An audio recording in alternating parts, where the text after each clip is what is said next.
What about the position of the head of the Jamaat? Could a woman take your place one day? It's not possible. It's not possible. কখনো হবে না। জামাতের প্রধান নারী হতে পারবেন না।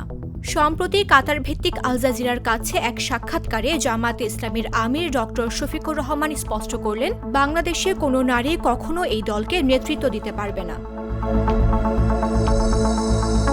আসন্ন ত্রয়োদশ জাতীয় সংসদ নির্বাচনে জামাত কোনো নারী প্রার্থী দিচ্ছে না।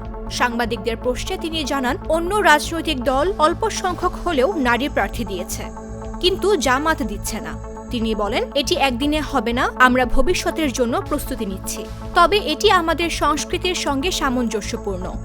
নারীর প্রতি আমাদের অসম্মান নেই, কিন্তু সর্বোচ্চ নেতৃত্বের দায়িত্ব আলাদা।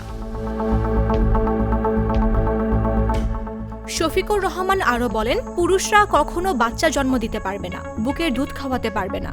আল্লাহ প্রত্যেককে আলাদাভাবে বানিয়েছেন এবং আমরা তা পরিবর্তন করতে পারি না। সাংবাদিক প্রশ্ন করেন, দেশের নেত্রী হিসেবে নারীরা কি দায়িত্ব পালন করেছেন না? এই প্রশ্নের উত্তরে তিনি বলেন, আমরা তাদের অসম্মান করি না। তাদের নেতৃত্বে দেশের কোনো সমস্যা হয়নি, কিন্তু জামাতের নীতি অনুযায়ী সর্বোচ্চ নেতৃত্বে নারী আসতে পারবে না। যখন সাংবাদিক জানতে চায় নারীরা পরিবার ও সন্তান পালনের মতো দায়িত্ব পালন করতে পারে, তাহলে কেন জামাতের প্রধান হতে পারবে না? শফিকুর রহমান বলেন, কিছু দায়িত্ব আছে যা নারীরা পালন করতে পারবে না, তাদের সীমাবদ্ধতা রয়েছে। আল্লাহ সবকিছু জানেন।